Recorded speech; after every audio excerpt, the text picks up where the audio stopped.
Como detectar a sua vocação? Observe que esse verbo é crucial, detectar, porque certamente você cresceu, foi educado, orientado a pensar o quê? O que eu vou ser quando eu crescer? Nossa, eu vou ter uma profissão X, uma profissão Y, eu vou ganhar dinheiro assim, eu vou fazer o que eu gosto, vou fazer o que eu amo. Minha nossa.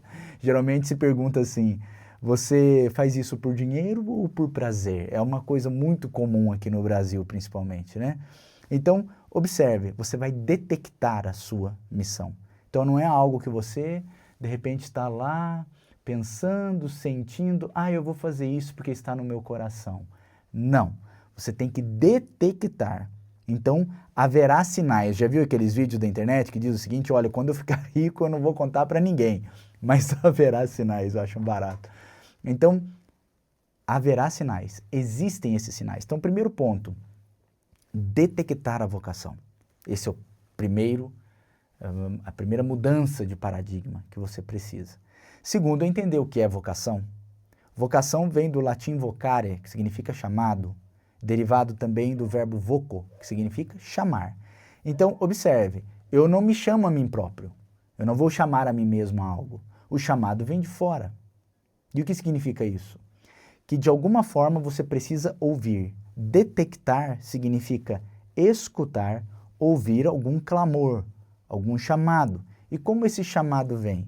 Esse chamado vem através de problemas, de dores, de necessidades, de oportunidades para que você resolva esses problemas, que você trate essas dores dos outros, para que então você concretize a sua vocação, ou seja, a sua voz é atendida. Perdão, a voz que você escuta é atendida. Esse é o ponto. Muitas vezes você pode estar aí com uma boa profissão, ganhando um bom dinheiro, e aí você está dizendo a si mesmo, eu não sou feliz fazendo o que eu faço. O que significa esse ser feliz? Existe um autor, Stephen Covey, ele diz o seguinte, que durante a vida dele, ele acompanhava muitos executivos bem-sucedidos e a maioria deles frustrados. Por quê? Porque eles sentiam que galgaram, né, cada degrau da escada para chegar lá no topo, geralmente aos 40, 45 anos, um bom cargo, um bom salário, para então lá no topo perceber, estou apoiado na parede errada. Então não eram sinceros.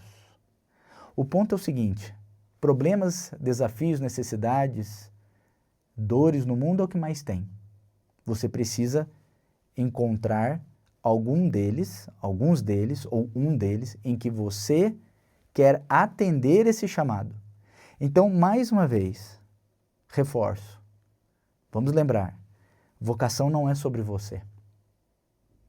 Vocação é sobre os outros.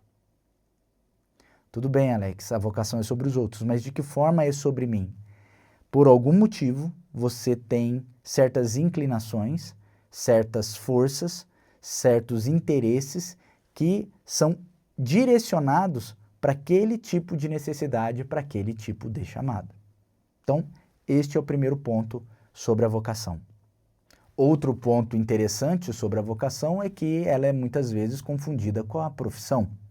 A sua profissão nem sempre é a sua vocação. Então, Jesus Cristo, nosso Senhor, nosso Salvador e Redentor, ele era carpinteiro, mas você lembra dele como carpinteiro? Machado de Assis era funcionário público, mas você lembra dele como funcionário público ou como um grande escritor? E vale lembrar, ele teve todos os desafios para não ser um escritor. Teve todos os obstáculos na frente dele para que ele não se tornasse um escritor bem-sucedido. Então, ele se tornou aquilo que ele queria se tornar. A voz, o chamado que ele resolveu escutar era de: eu preciso escrever as realidades brasileiras através de contos, através de romances, para que isso seja memorável, para que isso fique eternizado na literatura. Isso é um chamado de um povo, inclusive.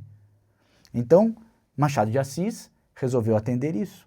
Outra coisa, outro exemplo, Martin Luther King, ele era um pastor de uma igreja protestante nos Estados Unidos, se tornou um líder político, um líder civil, conduzindo centenas de milhares de pessoas pela causa dos direitos civis nos Estados Unidos, porque um membro da sua organização, da sua igreja, passou por uma situação constrangedora e ele resolveu liderar aquele movimento, mas ele só ouviu o chamado. Ele não estava lá na igreja pensando, olha, o que eu vou fazer para começar um movimento político, um movimento social, de forma que a gente ganhe prestígio e tal e tudo mais. Ele não fez nada disso, tanto é que ele foi, né, morto também. Então, ele ouviu o chamado. Então, esse é o ponto. Muitas vezes a tristeza ou a infelicidade dentro das profissões é porque as ações ou a profissão não converge com o chamado que você gostaria de atender. Mais um exemplo. Gandhi, ele era advogado, se formou em Londres, numa faculdade de direito, para ser um advogado. Se tornou advogado, mas ele se tornou um líder político no seu país, mas não participou, ele não tinha cargo político nenhum, ele não tinha poder formal, mas através da não violência ele conseguiu conduzir o povo para se emancipar da Inglaterra. Então, mais uma vez, ele ouviu o chamado, o sofrimento, a desigualdade na África do Sul, que é onde ele estava, depois ele foi para a Índia. Então, observe, ele ouviu um chamado e atendeu. Mais uma vez, Joana d'Arc, uma jovem camponesa analfabeta. Que potencial ela tem para comandar exércitos? Mas ela fez isso, porque ela ouviu um chamado. Mais um exemplo. Santo Agostinho era professor de retórica, se tornou um bispo da Igreja Católica, se converteu, teve uma grande mudança de vida e se tornou um grande filósofo, um dos maiores. Inclusive o seu nome é considerado o nome que divide aí, né, a era romana e depois para o período medieval. Período romano, período medieval. A vida dele é praticamente a vida que divide esses dois momentos da história. Então, vale lembrar, profissão não significa vocação. Profissão, muitas vezes, é apenas uma atividade que você tem para pagar os seus boletos, uma atividade econômica.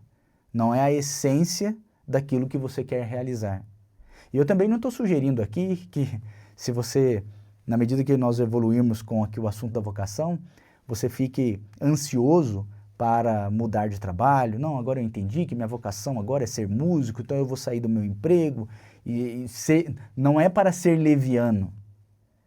Muitas vezes, aqueles que estão num trabalho que não lhe atende, ou seja, um trabalho que para ele não é a sua vocação, de certa forma, o seu chamado é se sacrificar, não trabalhando naquilo que gostaria, mas trabalhando naquilo que é necessário.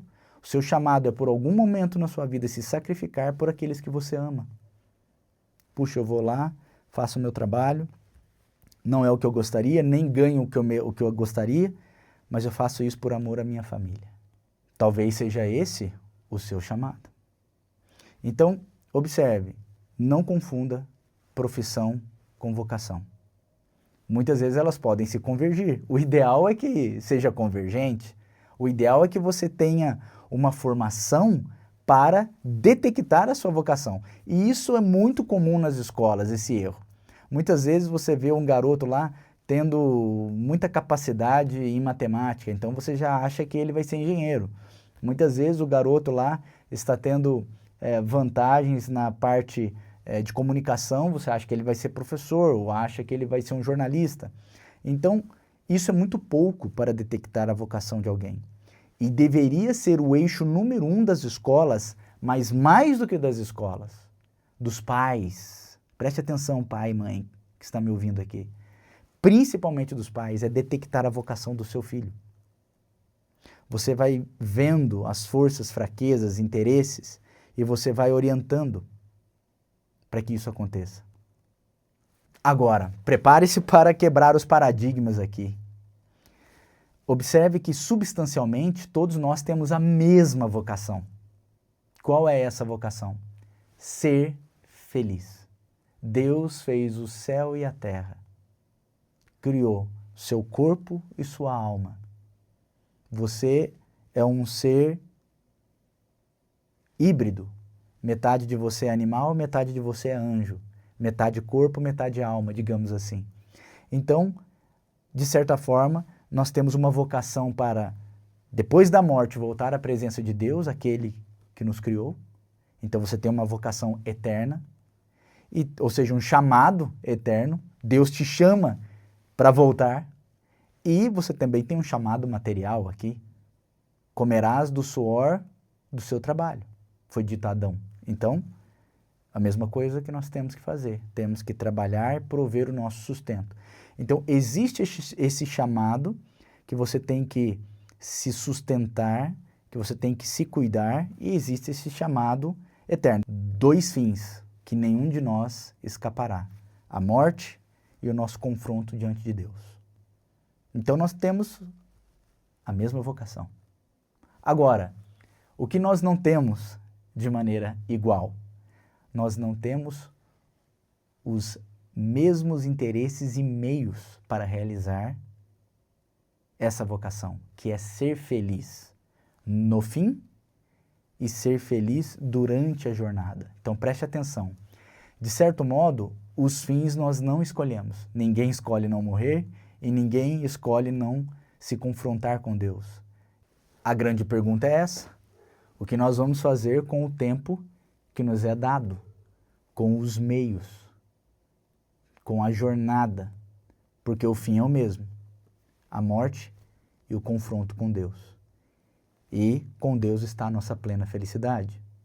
E aqui eu sempre faço essa pergunta: por que Deus teria feito você sabendo que você iria pecar, iria fazer um monte de coisa aí que não agrada muito, não são louváveis, né? Por amor. Deus sabia que você ia fazer esse monte de coisa? Sabia. E mesmo assim ele fez você por amor.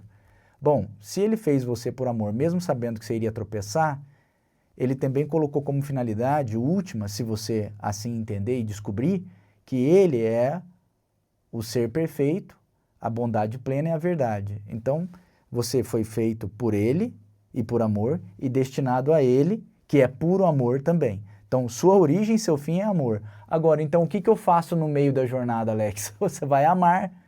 Então, e aí quando perguntaram, né? Então, o que eu devo fazer para herdar a vida eterna? Você vai amar. Ame a Deus e ame o teu próximo como a si mesmo. Como? Fazendo isso, fazendo isso, fazendo isso. Outra curiosidade sobre vocação, eu não sei se vocês percebem assim também, mas geralmente o problema da vocação se dá mais para as pessoas que vivem no meio urbano, principalmente nesse meio moderno, urbano, selva de pedras. Porque se o seu pai e sua mãe te deram oportunidades de você ser o que você quiser ser, então você tem um grande problema. Por quê? Porque você poderia escolher qualquer carreira. Então, como você pode escolher qualquer carreira, qualquer vocação, você fica um pouco confuso. Agora, historicamente, as pessoas, quando tinham uma profissão, vale lembrar que nós não devemos misturar profissão com vocação, a questão profissional nunca era um problema, porque se você tinha um pai sapateiro, você ia ser sapateiro. Se o seu pai era ferramenteiro, você ia ser ferramenteiro. Se o seu pai era cuidador de animais, pastor, você também ia ser um pastor de ovelhas. Isso era uma herança comum. Aristóteles era médico, porque os pais, né, o pai era médico, família de médicos. Então, isso era uma tradição antiga. Então, as pessoas não cresciam assim: o que eu vou fazer com a minha vida? Em termos profissionais, já estava decidido. Agora, observe, Aristóteles era médico, mas Aristóteles se tornou um filósofo, um dos maiores, se não o maior da história. Então, vale lembrar, o problema da vocação é um problema moderno. Agora, outra curiosidade sobre a vocação é que se você vai na roça, se você visita o pessoal do agro, o pessoal que mora ali, cuida de fazendas, cuida da pecuária, do agronegócio e por aí vai, geralmente não há esse tipo de problema lá. Por quê? Porque quando você mora em uma chácara e você tem galinha, você tem porcos, você tem gado, você tem plantações, o chamado ocorre todos os dias. 4 horas da manhã, 5 horas da manhã, o galo está cantando, o sol está chamando, a chuva que não vem, ou a chuva forte que vem, seja o que for, os animais que precisam de comer, o chamado ele vem. Quando o chamado vem, e ele já vem pronto, fica muito simples de você dar uma resposta, de você corresponder ao chamado. Agora, quando você está num meio artificial, como é o meio moderno, as cidades, a selva de pedras, você fica talvez um pouco confuso. Então, por isso que você não vê muitos problemas de vocação de quem mora lá na roça, mora no sítio, e você vê muitos problemas de vocação com quem mora no meio urbano. Isso é muito comum também. Tá bom, Alex, você já contextualizou o que é vocação, que é um chamado, que não é sobre mim, é sobre amor aos outros. Também entendi que eu preciso detectar isso, então eu preciso prestar atenção. Você disse também que a finalidade é a mesma para todos, que é ser feliz, que todos vão morrer, que todos vão encarar Deus. E eu tenho os meios, eu tenho um tempo para eu fazer, para eu esboçar esse amor de uma determinada forma, de uma determinada maneira somente minha. Então, o que você poderia fazer, Alex, para me ajudar a detectar a minha vocação? Anota essas 4 perguntas, que essas 4 perguntas podem te ajudar. Primeira delas, se você tivesse recursos ilimitados e dinheiro não fosse o problema, o que você faria com a sua vida? Por que essa pergunta ela é relevante? Porque ela retira da sua frente a questão econômica. Muitas vezes as pessoas dizem, eu não posso ser um Machado de Assis porque eu tenho que trabalhar como funcionário público. Ora. Machado de Assis tinha o trabalho dele, pagava os boletos dele, por assim dizer, e ele, no seu tempo livre, ele escrevia. De madrugada, quantas histórias de grandes escritores tem que ele estava lá passando dificuldade, trabalhava o dia inteiro e de madrugada é que ele escrevia, dormia 3, 4 horas por noite. Vamos retirar do caminho a questão econômica para checar, para detectar. De novo, não estou sugerindo que a gente não deva se preocupar com a questão econômica, não é isso. O ponto-chave é, se você não precisasse se preocupar com as questões econômicas, o que realmente faria? Ou seja, aqui nós ouvimos a voz do seu coração. Qual é a contribuição, o que realmente você gostaria de fazer? Agora, qual é o problema? O problema é eu fazer essa pergunta, como já aconteceu algumas vezes, e a pessoa falar assim, Alex, no fundo, vou ser sincero, eu não faria nada mais na minha vida. Ficaria o resto da vida lá nas Ilhas Maldivas, ficaria lá na Suíça, curtindo a vida, comendo, bebendo, dormindo e curtindo. Uma vida pequena, né? Observe que a vida é pequena porque a própria ideia de vida é pequena na cabeça da pessoa. Segunda pergunta, se revela assim, imagine você celebrando o seu aniversário de 80 anos e você realizou tudo que gostaria de ter realizado. E essas realizações serão ditas no seu aniversário por aqueles que você mais ama, familiares, netos, filhos, cônjuge. Você terá lá sócios dos seus negócios, das suas empresas, você vai ter alunos, clientes, você vai ter os seus fãs, seja lá o que for, as pessoas mais importantes estarão lá. O que você quer ouvir nesse momento? Celebrando o seu aniversário de 80 anos, quais são as contribuições que você gostaria de ouvir das pessoas, partindo da premissa que você realizou tudo aquilo que gostaria de realizar? Pergunta número 3. Qual o problema, dor ou necessidade você tem uma resistência específica para resolver, tratar ou sanar? Aqui eu peço a sua atenção sobre o que eu quero dizer com uma resistência específica. Porque algumas pessoas podem dizer assim, eu quero ser médico. E aí um colega do lado corta a mão, mostra lá a mão aberta ali, sangrando, e a pessoa desmaia. Observe, ela tem um desejo, mas não tem resistência para aquilo. Algumas pessoas pensam assim, eu quero ser muito rico. Para você ser muito rico, provavelmente você vai ter que abrir uma empresa. Mas eu não tenho jeito para a empresa, eu não tenho estômago para mexer com riscos, investir, contratar gente, eu não tenho estômago para isso. Pegar, sei lá, R$1 milhão no banco, supondo que você tivesse crédito, eu não consigo fazer isso. Então você não tem a resistência para lidar com isso. Então, o que você está almejando, você não tem aquela resistência. Você vai começando a detectar em você essas coisas. Então, observe. Qual é o problema, dor ou necessidade que você tem uma resistência específica para resolver, tratar ou sanar? Quarta pergunta: o que você deve fazer e que não pode ser feito por ninguém, exceto você? Essa pergunta é chave porque não é o que você gostaria de fazer, não é o que você desejaria fazer, é o que você deve fazer. Então, você ouve o chamado, você ouve a dor, a necessidade, você verifica o que o seu próximo precisa e você atende aquela necessidade, dor ou problema. É isso que você faz. Agora, alguns chamados, algumas vocações são óbvias, como, por exemplo, se você se tornou mãe, você tem o dever de ser a melhor mãe possível para o seu bebê. Se você se tornou pai, o mesmo. Então, observe. Ah, eu não estava planejando ter o filho agora, o filho veio. O chamado está aí. O chamado está aí. E a oportunidade de ser um grande pai e uma grande mãe está aí.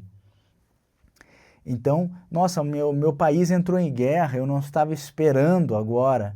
Então, você vai para a guerra e você vai ser o melhor soldado possível, caso isso aconteça. Nossa, eu não estava esperando que a minha família, o meu negócio da minha família entrasse numa crise financeira. Por quê? Porque a lei mudou, o país quebrou, enfim, nós vamos ter que nos reinventar. Sabemos que sempre existe a mesma finalidade, não é isso que aprendemos aqui? Agora, os meios, eu posso determinar a forma ou determinar o problema, a contribuição, a vocação que eu quiser atender. Alex, mas existe também um certo padrão nestes meios? Ou seja, existem vidas que são semelhantes umas às outras? Sim, porque como a felicidade é o maior bem humano, nós podemos dizer que existem 4 grandes bens humanos. A felicidade seria a completude desses 4 bens. Quais são eles?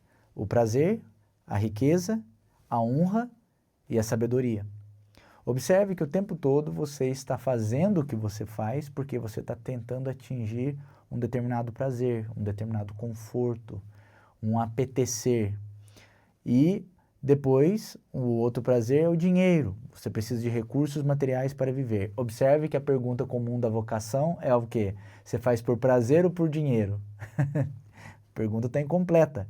Porque algumas pessoas também fazem pela honra. Por que uma pessoa escolheria ser enfermeira se não pela honra? Porque trabalha bastante, é um trabalho super difícil, muito cansativo e o salário não é tão extraordinário. Porque uma pessoa escolhe ser bombeiro, o tempo todo a pessoa corre o risco de morrer e o salário também não é extraordinário. Então, as pessoas que buscam a honra, elas têm uma carreira, uma vocação para aquilo que nem o prazer e nem o dinheiro são o mais importante. Então, carreiras como militar, pelo menos é o que deveria ser, militar, policial, bombeiro, enfermeiro, médicos, são áreas em que a honra deveria estar acima. É um bem maior do que a riqueza e o dinheiro e o prazer. Porque senão a gente vai ter o quê? Um sofrimento humano. O que é o sofrimento? É uma desordem no amor. Você ama aquilo que deve ser menos amado e ama menos aquilo que deveria ser mais amado. Não é isso? Então, existe a honra e existe também a sabedoria. Alex, resuma para mim a vocação desses 4 grandes bens que, na antropologia milenar, digamos assim, é conhecida como teoria das castas, em que você tem a casta Shudra, que é aquela que sempre busca o prazer, é a classe dos operadores, aqueles que fazem os trabalhos manuais. Você tem os Vaishyas, que são aqueles da riqueza, são os comerciantes, os empresários, os homens de negócio, aqueles que estão sempre falando de dinheiro. Você deve ter um amigo assim, né? Que tudo ele está falando, tudo ele transforma em dinheiro. Ele entra no estacionamento, não, porque poderia ser assim, o cara poderia ganhar dinheiro assim, assim, assado. O cara entra no restaurante, nossa, tal prato é interessante, mas aqui estou vendo que tem um público assim, assim, assado, poderia fazer isso. Então essa pessoa já está demonstrando que ela tem características de Vaishya, ou Vaishya, não sei a pronúncia, mas é a casta da riqueza, do dinheiro. E você tem a casta Kshatriya, que são daqueles da nobreza, que são os guerreiros, que são os políticos, que são os militares, que fazem aquilo, os políticos no sentido do estrito, tá? Que uma pessoa que está no cargo político deveria ser aquela que faz tudo pela honra, nada pelo prazer e nem pelo dinheiro. Mas não é bem isso que nós estamos vendo, Alex. Esse é o problema, são os desvios de vocação, né? Então, e por último nós temos a vocação dos brahmanes, que são aqueles da sabedoria. Então, os escritores, os professores, os jornalistas, os filósofos, todos esses são aqueles que deveriam pertencer à casta Brahmani, que são aqueles que buscam a sabedoria. Os padres, os monges, todos eles deveriam ser Brahmanes, porque eles estão voltados para isso. Observe que para o Brahmani, a honra, se as pessoas admiram ou não, não é um problema, o dinheiro não é um problema, e nem o prazer é um problema. Então, à medida que eu fui falando dos bens aqui, nós fomos revelando as castas, nós saímos de uma casta inferior para uma casta superior. Primeiro Brahmani, segundo Kshatriya, terceiro Vaishya, quarto Shudra. Observe que as pessoas que estão numa casta superior, elas se adaptam às inferiores. E as inferiores não se adaptam às superiores, porque elas não abrem mão daquele bem para conseguir um bem maior. Por exemplo, os Shudras, aqueles que estão no prazer, eles não abrem mão do prazer para conseguir mais dinheiro. Por isso que quando se diz que vamos dar mais oportunidade para aquela pessoa, para ela trabalhar, abrir um negócio, ganhar mais dinheiro.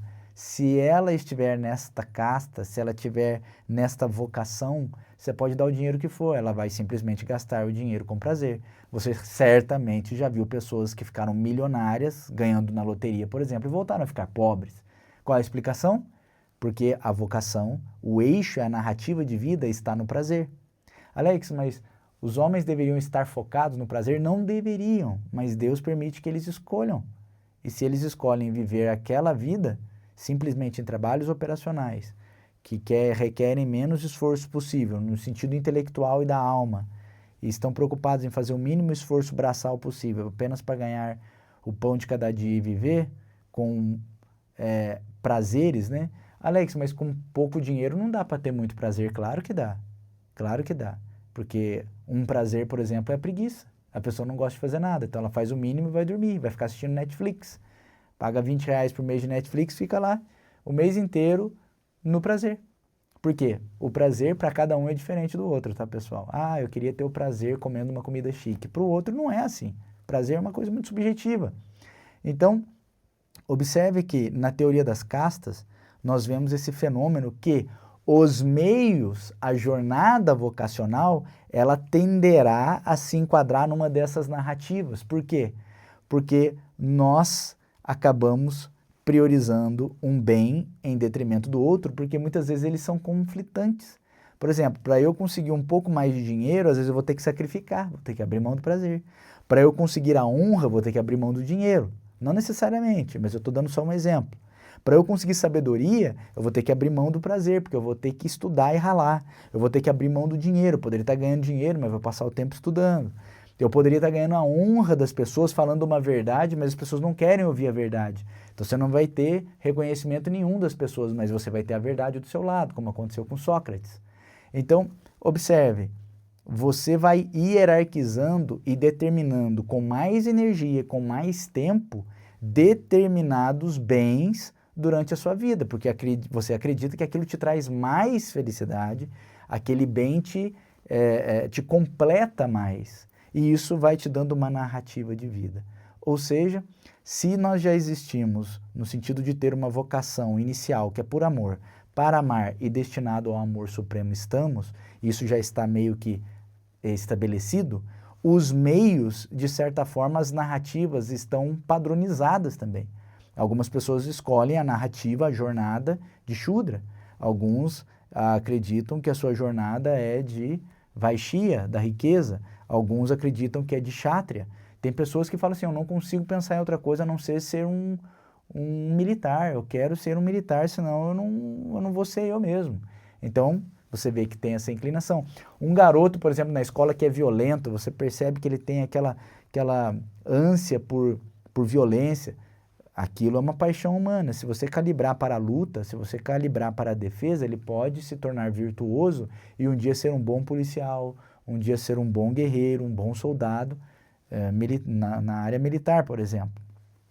Então, tudo depende da liderança, tudo depende da jornada, de quem nos conduz. Isso seria muito bom que todos nós tivéssemos somente bons líderes, mas nem sempre nós tivemos orientação para nos indicar, nos fazer ouvir a voz dos outros, e ao ouvir a voz dos outros, nós encontramos nossa própria voz. Então, detectar a vocação está relacionada ao quê? Durante a jornada, você reparar em que casta que você está. Qual é a casta que você está, segundo esse resumo que eu acabei de dar? Tem uma ideia?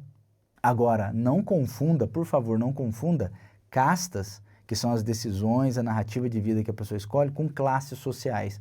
Porque às vezes você nasce numa família muito rica, por exemplo, e você acredita que a sua vocação não é continuar os negócios da família, e sim ser um professor bem-sucedido, ser um intelectual, um escritor. Então, às vezes a família olha, puxa, mas você é a ovelha negra da família, não poderia ser assim? Puxa, que horrível. Mas observe, se a família, ela entende que aquela é a vocação da pessoa, porque tem gente que fala assim, você é escritor, mas na verdade não escreve nada, né? Na verdade não quer nada com nada, não estou dizendo disso. Estou dizendo as pessoas que realmente são sérias e que vão despender a vida estudando, realmente. Então, poderia se atribuir uma vocação de Brahmane para um herdeiro de uma família rica. Agora, às vezes você está lá num lugar repleto de trabalhadores operacionais que ganham muito pouco, vivendo na periferia, com uma série de dificuldades, com todo o seu círculo social sendo Shudra.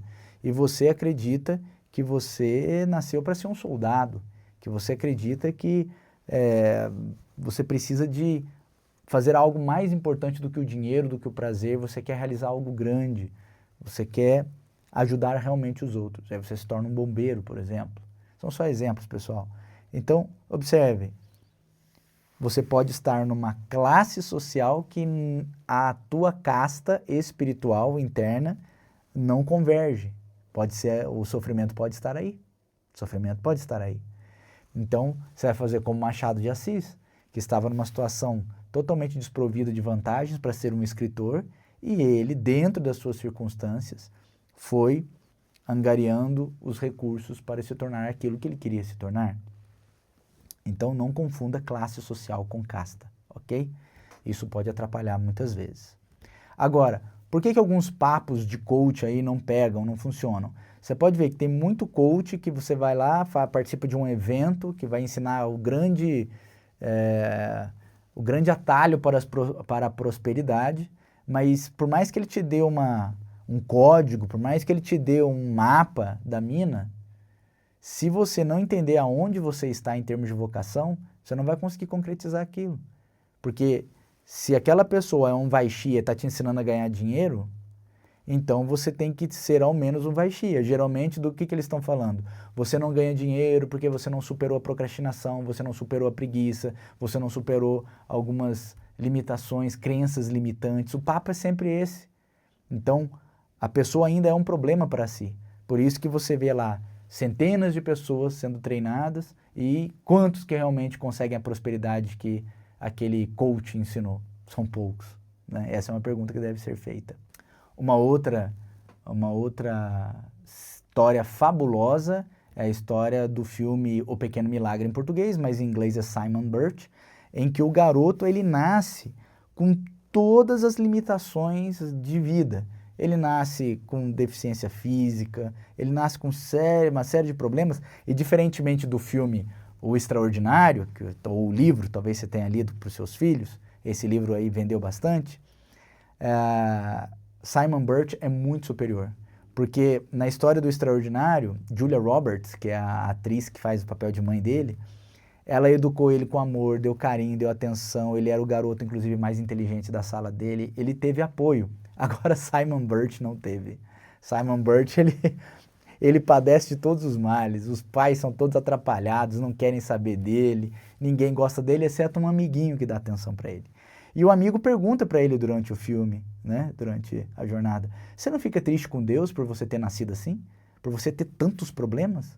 Ele diz, não, porque Deus me fez assim por algum motivo. E a história do filme é extraordinária porque mostra que ele sabia que tinha uma vocação.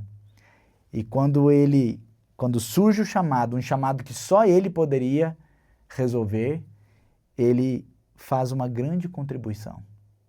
E por conta dessa contribuição, ele morre. Então, ele sabia por que ele foi chamado. Eu não vou contar aqui os detalhes do filme para não dar spoiler, mas busque assistir esse filme. Em português é O Pequeno Milagre. Vale muito a pena assistir com a família, principalmente se você tem crianças e adolescentes em casa. Vale muito a pena. Existem muitos outros filmes que eu gostaria de falar, mas isso faria com que o vídeo ficasse muito longo, então ficaria muito longo. Mas eu gostaria de exemplificar aqui fazer uma outra analogia. A nossa vida é como um piano. Talvez alguns pianos tenham mais teclas, outros tenham menos. Talvez você recebeu um piano, seu piano é novo, outros pianos são desgastados. Alguns pianos são mais modernos, outros são mais antigos. Alguns têm vantagens, desvantagens, alguns são caros, baratos, enfim. Cada um de nós tem uma vida como se fosse um piano. E as notas são as mesmas. Como eu disse, a finalidade é a mesma para todos. Mas o que Deus espera é que cada um, independente da quantidade de teclas ou da afinação do instrumento, encontre a sua voz tocando a sua própria sinfonia. Nenhuma outra pessoa como você vai existir. Você é o único que Deus quis fazer. Então você precisa tocar a sua música. Você precisa determinar em que ordem fará as coisas, porque existe uma ordem que só você pode realizar. Só você pode tocar o seu piano, digamos assim. Mas Alex, eu acho que eu não tenho sucesso, eu tô com uma vida muito complicada, então eu vou falar sobre o sucesso para você, que está nesse livro aqui, O Homem em Busca de Sentido, ou Man's Search for Meaning, né, que é em inglês. Viktor Frankl diz assim: não procurem o sucesso, quanto mais o procurarem e o transformarem num alvo, mais vocês vão errar. Porque o sucesso, como a felicidade, não pode ser perseguido. Ele deve acontecer e só tem lugar como efeito colateral de uma dedicação pessoal a uma causa maior do que a pessoa, ou como subproduto da rendição pessoal a outro ser. A felicidade deve acontecer naturalmente, e o mesmo ocorre com o sucesso. Vocês precisam deixá-lo acontecer, não se preocupando com ele. Quero que vocês escutem o que sua consciência diz que devem fazer e coloquem-no em prática da melhor maneira possível. E então vocês verão que a longo prazo, estou dizendo a longo prazo, o sucesso vai persegui-los, precisamente porque vocês esqueceram de pensar nele. Eis aí uma forma de você encontrar a sua vocação. E ele encontrou a dele. Depois de passar pelos campos de concentração, ele percebeu que as ideias dos psicólogos que formaram ele estavam erradas, porque ele assistiu coisas diferentes no campo de concentração.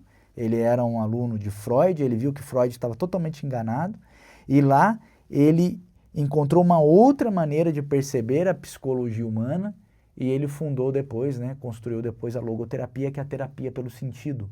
Tem até uma história interessante aqui no livro, em que uma pessoa o procura. A pessoa tinha perdido a esposa fazia 2 anos, e a pessoa entrou e falou: olha, eu ando com muita tristeza, eu não sei como lidar com essas coisas. Viktor Frankl simplesmente disse para ele: se tivesse sido diferente, se sua esposa tivesse sobrevivido e você morrido, como seria? Seria horrível, não sei como seria para ela. Se eu já estou sofrendo, não posso nem dizer o quanto ela sofreria. Então parece que Deus fez a coisa certa, porque você ficou para sofrer no lugar dela. E cada dia que você fica no lugar dela sofrendo, você faz por amor a ela. Então, a pessoa levantou, cumprimentou ele, não disse nada e foi embora. Então, nós temos que cuidar das pessoas. Amar é atender esse sofrimento, dor, problema dos outros. Você tem deveres. Você tem que escutar isso. E às vezes você fica pensando em dinheiro, pensando em sucesso, pensando em prestígio, Você precisa esquecer disso. E você precisa se entregar numa causa que seja maior do que você. De novo, repito as palavras de nosso Senhor Jesus Cristo. Você deve esquecer de si para poder se encontrar, para poder conquistar a vida maravilhosa que você está querendo. Não é sobre você, é sobre os outros. Uma das coisas que você pode fazer para poder se encontrar é usar testes psicológicos, testes dos temperamentos, testes como o DISC, MBTI, como o Big Five, RGMA, tantos testes que existem que, reitero aqui, ajudam, indicam as suas forças, fraquezas e inclinações, porque a maioria delas são permanentes e você deve lembrar que isso são apenas inclinações. Esses elementos são apenas inclinações, não são rótulos. Uma pessoa madura, por exemplo, que tem um temperamento colérico, ela amadurece de tal forma que ela equaliza os outros, como se neutralizasse as suas fraquezas, ausências de forças de outros temperamentos, e o seu temperamento colérico, o seu lado sombra, ele também neutraliza. Então, uma pessoa madura é aquela que você tem dificuldade de determinar o temperamento dela, porque ela está completa. Por exemplo, qual seria o temperamento de Jesus Cristo? Você vai verificar que são todos, porque ele era maduro em todos. Então, os testes psicológicos ajudam, mas não determinam. Cuidado para não se rotular, tá? Ah, eu sou colérico, ah, eu sou isso, ah, eu sou introvertido, eu sou extrovertido, tal. Como se você fosse só uma coisa e não uma mistura de dois, mas com apenas uma inclinação. A melhor maneira de se entender isso é braço direito e braço esquerdo. Você usa as duas mãos o dia todo, mas tem uma das mãos que você prefere usar mais. Ou seja, você tem uma inclinação para ser destro ou para ser canhoto. E isso não faz com que você não use as duas mãos, porque tem coisas que você faz que você precisa usar as duas mãos.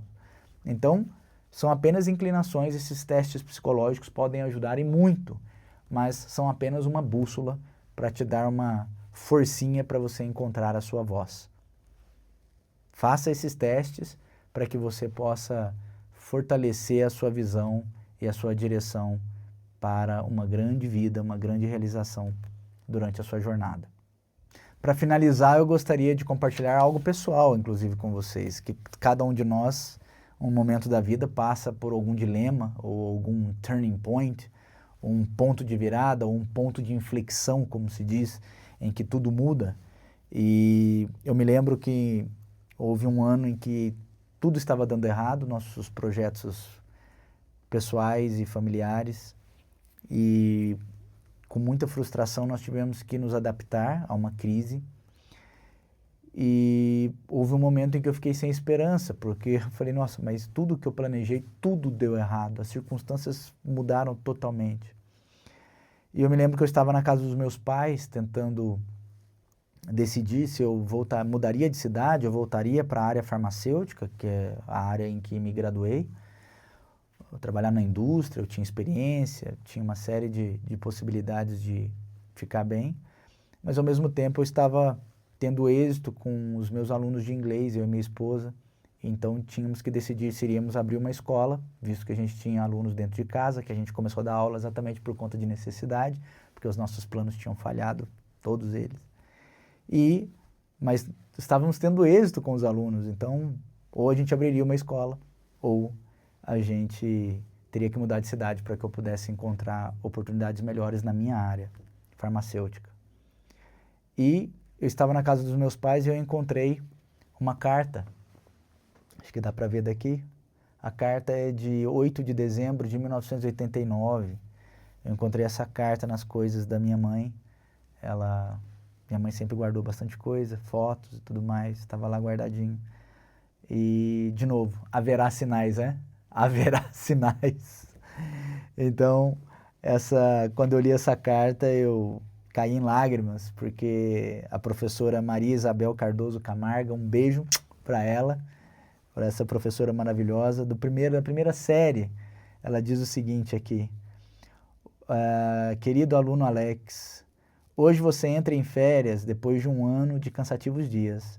Você não apenas obteve excelente aproveitamento, conseguindo ótimas notas, mas também foi durante o ano um exemplo de aluno na disciplina, na obediência, no relacionamento com os colegas, estando sempre pronto para ajudá-los na sala de aula ou mesmo em casa, ajudando-os na tarefa.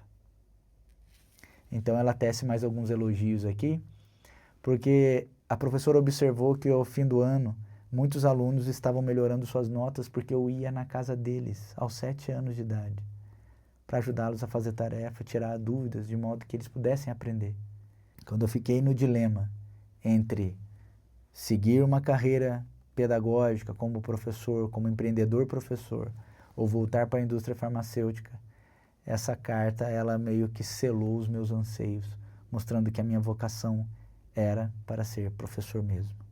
E isso meio que clareou uma série de outras experiências que eu tive na minha vida, como professor, como monitor na universidade, que eu recebia muitos elogios, os meus alunos de inglês e em vários outros aspectos. E hoje eu tenho a minha empresa de educação corporativa, eu vivo da educação. Eu amo estar com meus alunos, eu amo ensinar, eu amo estar com eles. Eu amo ver a descoberta da verdade e o desenvolvimento dos talentos e dos resultados das organizações e das pessoas. É muito bom estar ali e assistir tudo isso. Então, agradeço a Deus pela minha professora que esteve ali para me orientar e cada um de nós terá professores, mentores para que nos ajude a nos encontrar. Nós queremos isso, precisamos de líderes, precisamos de orientadores para nos indicar o caminho. Não que alguém vai saber exatamente o que você precisa, mas te auxiliará, como essa professora me auxiliou. Por fim, o chamado maior de todos vem de Deus, porque nós todos estamos destinados ao amor, a amar, e fomos feitos por amor. Então, qual que é a mensagem final? Toma cuidado para você não se tornar uma caricatura dos outros. É bom admirar as pessoas. Sem dúvida, você tem pessoas que você gostaria de ser como elas. Você vê aquela pessoa tocando o piano dela e você pensa, aquela música eu gostaria de tocar. Mas observe, inspire-se nelas, aprenda a tocar aquela melodia, aquele ritmo, aquela harmonia toda, aprenda, ótimo, mas cuidado para não se tornar uma caricatura da outra pessoa, para que você não viva como uma cópia do outro. É bom imitar, é bom se inspirar, é bom fazer o que o outro faz, mas num determinado momento você tem que tocar a sua própria música. Não esqueça disso.